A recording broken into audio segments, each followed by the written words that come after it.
درود بر شما، خوش اومدید به این ویدیو دیگه از چنل خودتون. توی این ویدیو همونجور که از تایتلش معلوم بود و جذبش شدید، قراره که این سبک از انیمیشن متن رو بهتون یاد بدم که از یکی از ادیتورهای مطرح کانتنت فارسی به اسم جواد ادیتور. خب حرف اضافه نمیزنم، بدون معطلی بریم سراغ آموزش. فقط قبلش لطف کن چنل رو سابسکرایب کنیم، ویدیو رو هم لایک کن. همین، چیز دیگه ازت نمیخوام. هر سوالی هم داشتی میتونید توی کامنت ها ازم بپرسید. خب اپ الایت میشنتون رو باز کنید، یه پروژه بسازید. تو قدم اول الان من این ویدیو رو که دارم بررسی میکنم. خب یکم زوم کنم تا تکستش معلوم بشه. ببینید اول یکم بلر داره، اینجا که دقیق تر ببینید اول یکم بلر داره میاد بالا، یه سایه ریز داره با افکت گلو. راحته، بریم تا انجامش بدیم. خب تو قدم اول من این پاک کنم، میایم یه تکست بنویسیم. مثلا من میخوام یه تکست فارسی بنویسم، چون توی الایت موشن باید برعکس انیمیشن ها رو بدید برای تکست های فارسی. اگر انگلیسی بنویسم به مشکل میخورید. تکست رو مثلا من بنویسم ادیت با موبایل. خب بعد فونتی که استفاده شده فونت دورانه. از اینجا من فونتمو اضافه میکنم. نسخه بولد این فونت اینجا استفاده شده. خب فونتمون اضافه کردیم، وسط چینش میکنیم، متنو قشنگ سایزش رو تنظیم میکنیم، میاریمش وسط. الان میریم تا انیمیشن رو بهش بدیم بدون هیچ کار اضافه، هیچ چیز دیگه نیاز نیست. میرید توی بخش افکت، اد افکت رو میزنید گزینه تکست رو میزنید، اینجا تکست ترانسفورم رو اضافه میکنید، استاندارد ستینگ رو میزنید. خب اینجا در قدم اول وارد بخش ترانسفورم میشید، گزینه آلفا رو روی -1 میذارید. خب دیگه کاری باش نداریم. میایید توی بخش رنج، اینجا گزینه فیس، ثانیه دوم کامل میشه. ثانیه دوم میاد روی 100.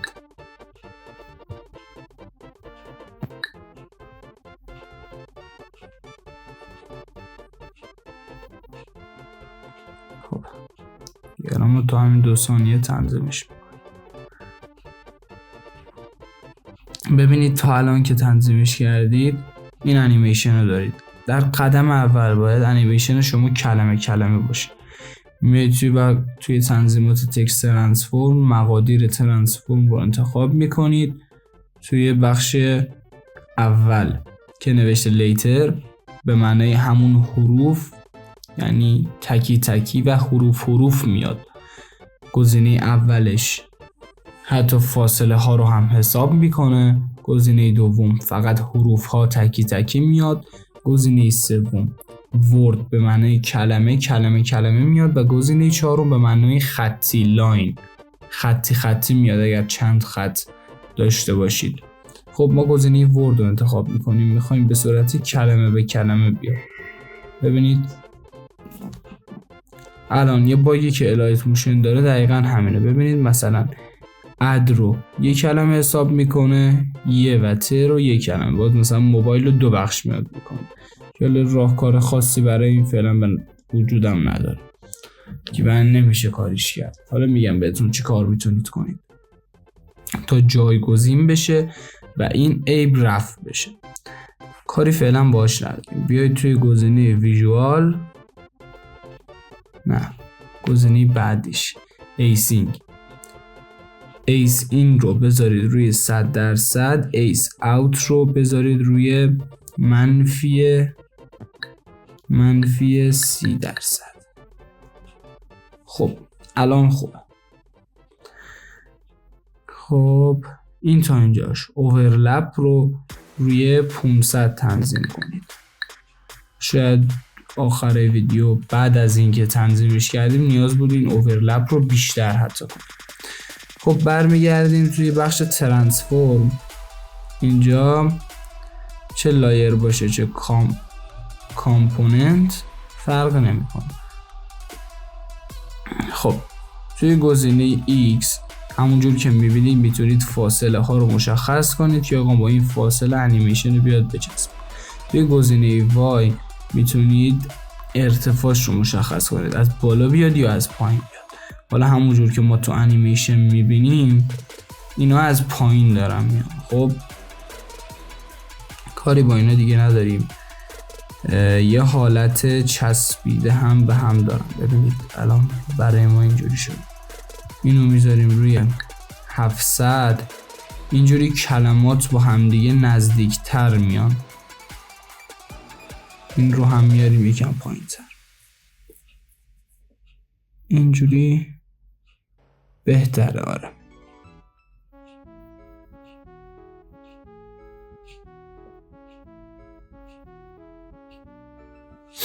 خب این تا اینجای ما. کاری دیگه بهش نداریم. میاد توی بخش ویژوال. آره نمیدونم دارم درست تلفظش میکنم یا نه. اینجا رنگی رو که انتخاب کنید، خب همونجور که میبینید اول انیمیشنتون با اون رنگ شروع میشه. حالا ما میخوایم اول انیمیشنمون مثلا با مشکی شروع شه، رنگ مشکی رو انتخاب میکنیم. یا اصلا میخوایم اول انیمیشنمون رنگ سفید شروع شه، سفید رو انتخاب میکنیم. خیلی راحت. حالا ما نیازی به استفادهش نداریم. گفتم که بهتون گفته باشم تا اگر نیاز شد استفاده کنیم. خب این شد تا اینجای کارم. همینجور که میبینید تکست انیمیشن ما ساخته شده. دوباره برگردیم بخش ایسینگ، گزینه اوورلپ رو بازم زیادترش میکنیم.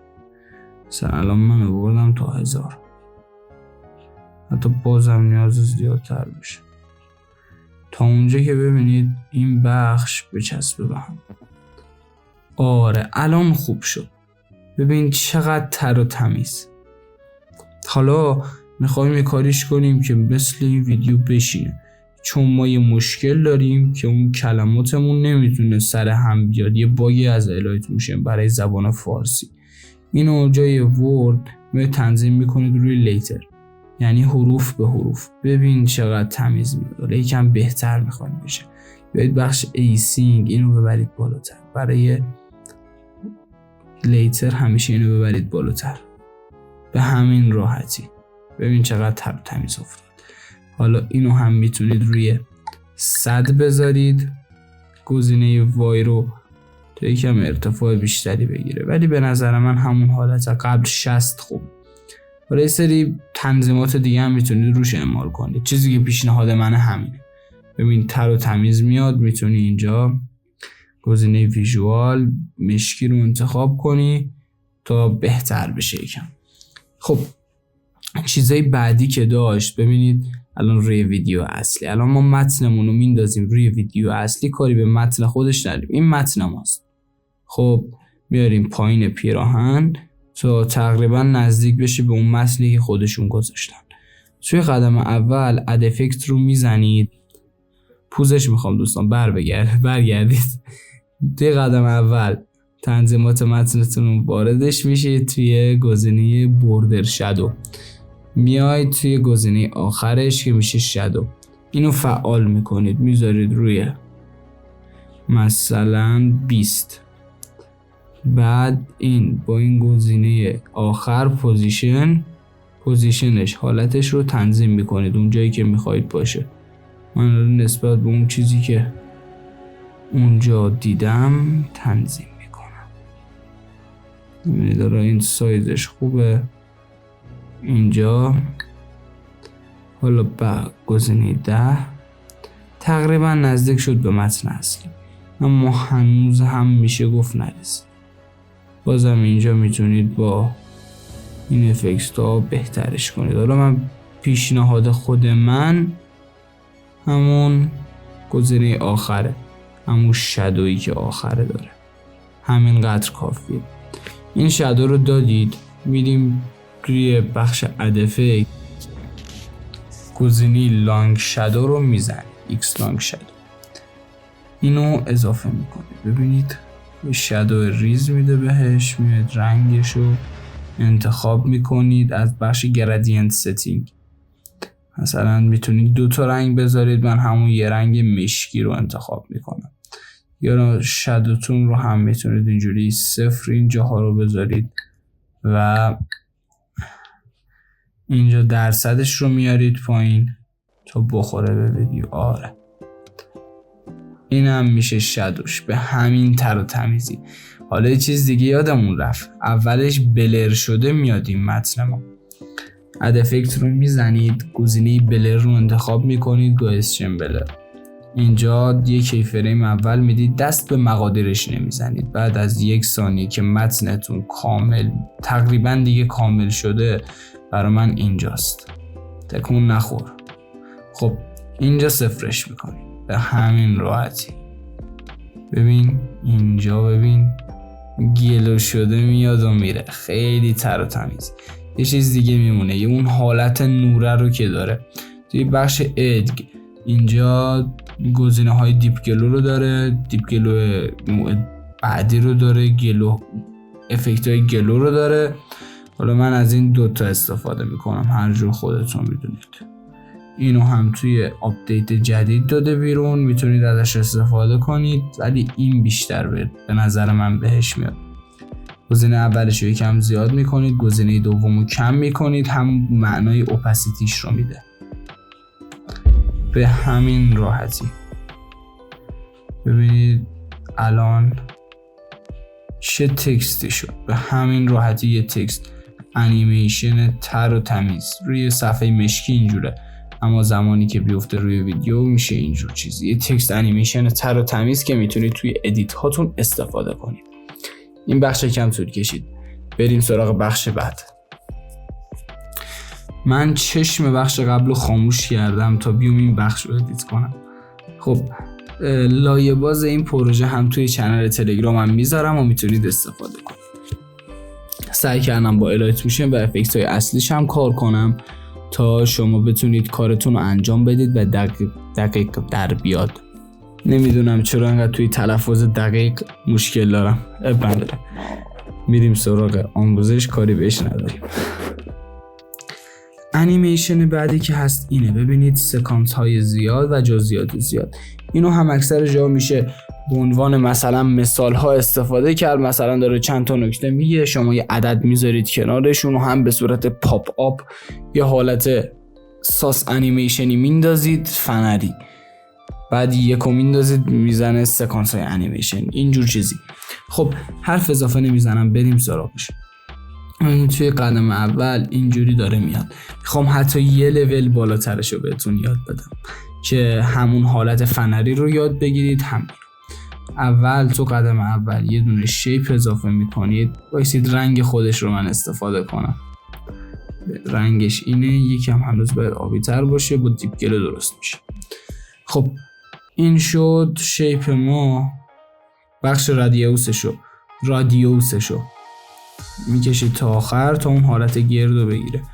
اینو هم به اندازه متنتون تنظیم بکنید. مثلا من مثلا روی 65. اینجا میتونید همون متن قبلتون رو کپی کنید، هم یه انیمیشن بگیره هم بیفته داخلش، ولی پیشنهاد نمیکنم. یه تکست جدید میسازم. داخل این تکست میخوام بنویسم انیمیشن های زیاد. رنگ متن رو ببینم ویدیو اصلی چی گذاشته بود. رنگ خاکستری تقریبا روشن. اینجوری که خاکستری تقریبا روشن میذارید، دیپ گلو که میدید خراب نمیشه. بخوام بگم اینجور اصطلاحی داره. خب اون حالت بده رو نمیگیره، انگار روی اون متن مشکیتون هم به حالت گل و نور خورده. اینجوریه دیگه. انیمیشن های زیاد. این شد تکست ما. حالا توی موشن خودشون آقا جواد از فونت پیکان این بخش رو استفاده کردن، حدس میزنم. حالا من اینو میام یه سایز نازک ترش میکنم. یه فونت پیکان رو تا بخوام اضافه کنم طول میکشه. ببین میای تو ویدیو هم یاد میگیری فونت ها چی به چی هن، هم انیمیشن ها رو، هم کاربرد افکت ها رو. اون سابو هم بزن. دستت در نکن. خب اینجا انیمیشن های زیادی، چیز ساده تر و تمیز. اینو الان من بذارم روی 60 فکر میکنم بهتر باشه. آره تقریبا میشه گفت بهتر.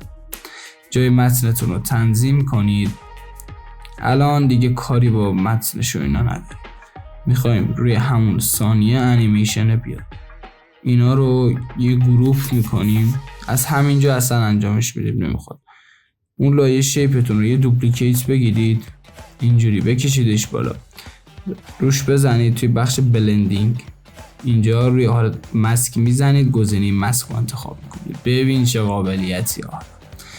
یک کیفریم بعد از 1 ثانیه، یک کیفریم 1 ثانیه و نیم. حالا میکشیمش.